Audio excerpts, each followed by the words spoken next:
खड़ा हूँ और इस हॉस्पिटल का जो विवादों से पुराना नाता रहा है, एक बार नया विवाद जो निकल कर पेंडलवार नर्सिंग होम से एक शिकायत आई है। महिला का ऑपरेशन हुआ था और ऑपरेशन के दौरान किसी धागे को पेट में छोड़ दिया गया, परंतु उनका बताना है कि पेंडलवार हॉस्पिटल के कार्रवाई हो जिसमें जो देसी हो उसको छोड़ दिए जाते हैं। एक लापरवाही, गंभीर लापरवाही निकलकर सामने आई है।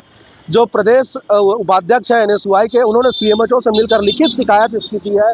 शिकायत में कहा गया है कि लापरवाही की गई है। पेंडलवार नर्सिंग होम के द्वारा मरीज के पेट में धागा छोड़ दिया गया था। अब उसके बाद जब मरीज के पेट में धागा छोड़ दिया गया, ऑपरेशन हुआ, जिसके बाद लगातार कहीं ना कहीं उनको तकलीफ हो रही थी, उल्टियाँ हो रही थी, पेट में लगातार दर्द हो रहा था, जिसके बाद वो अलग अलग अस्पताल के दरवाजे खटखटाती हैं। आखिरकार जब अपोलो अस्पताल में उस महिला के पेट का ऑपरेशन किया जाता है और उस धागे को निकाला जाता है, तब बताया जाता है, बाकायदा उसकी वीडियोग्राफी भी की गई है। बताया ये जाता है कि लापरवाही जहां ऑपरेशन आपने कराई है उस हॉस्पिटल यानी कि पेंडलवार नर्सिंग होम के हॉस्पिटल में आपके मरीज के साथ लापरवाही हुई है और लापरवाही पूर्वक धागे को पेट में छोड़ दिया गया है। तो अब ये गंभीर मामला निकलकर सामने आया है। तोरवा चौक पेंडलवार जो नर्सिंग होम है, वहां पर जो ये लापरवाही निकल कर आई है, सीएमएचओ से लिखित शिकायत हुई है, जिसमें जांच के भी आदेश कहीं ना कहीं अब जारी किए गए हैं। नोटिस भी हॉस्पिटल को कहीं ना कहीं दिया गया है। अब देखना ये होगा कि क्या कुछ निकल कर सामने आता है और जो हॉस्पिटल है उस पर क्या कार्रवाई निकल कर सामने आती है और सीएमएचओ के द्वारा क्या कार्रवाई की जाती है। लगातार जो बिलासपुर के प्राइवेट अस्पताल है उनके द्वारा लापरवाही कथित रूप से की जा रही है, जिस पर अभी तक किसी भी तरीके का लगाम जो है वो नहीं लगाया गया है। ताजा मामला मैं बता दूं, ने जो पेंडलवार नर्सिंग होम है वहां से निकलकर सामने आया है। घर चले गए। मैडम के पास हर हफ्ते आते रहे चेकअप के लिए। मैडम है ठीक है बोल के अच्छी करके दवाई दे के चले देती थी। अचानक हमारा 20 तारीख को तबीयत खराब हुआ, 20/7/2026 को। तो मैंने के पास गया दोबारा। मैडम बोली ब्लड टेस्ट, यूरिन टेस्ट और सोनोग्राफी करा के आ जाओ। अगले दिन हम रिपोर्ट एक गए, हमको बोला गया कि ब्लड में यूरिन में इंफेक्शन है, ब्लड में नहीं यूरिन में इंफेक्शन है और पेट में कहीं सूजन है, ये बोल के दवाई देके भेज दिया गया। लेकिन वो उल्टी है, रात को फिर हुई, रुकी नहीं, शरीर सुस्त हो गया था। नीचे सुबह जब हुआ तो भी उल्टी हुआ, तो हम लोग घबरा गए, बहुत शरीर सुस्त हो गया था। अपोलो ले गए। अपोलो में एमरजेंसी में भर्ती किए, वहाँ पे इलाज चला।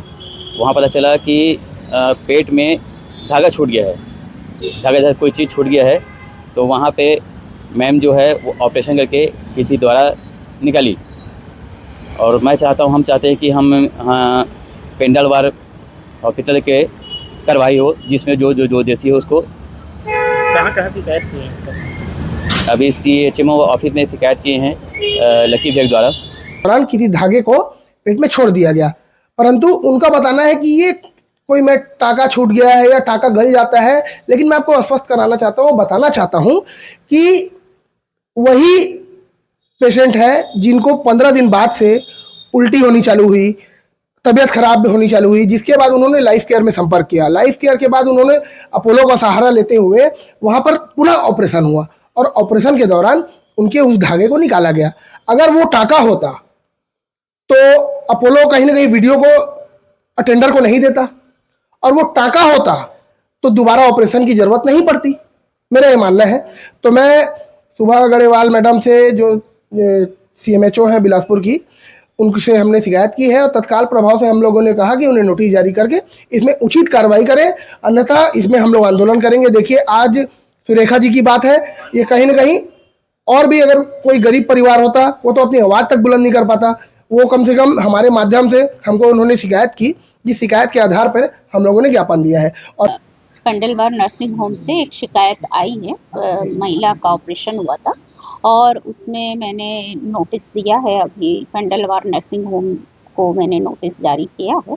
नोटिस का कल उनको बुलवाया भी है शामिल करने के लिए कि क्या पूरा कारण है, उसको देख रहे हैं हम लोग, जांच कर रहे हैं हम लोग इस पर। मैम, अगर जांच सही पाई जाती है तो किस तरीके की कार्रवाई? जांच यदि सही पाई जाएगी तो जो हमारे नर्सिंग होम एक्ट के तहत जो है वैसी कार्रवाई की जाएगी उसके तहत।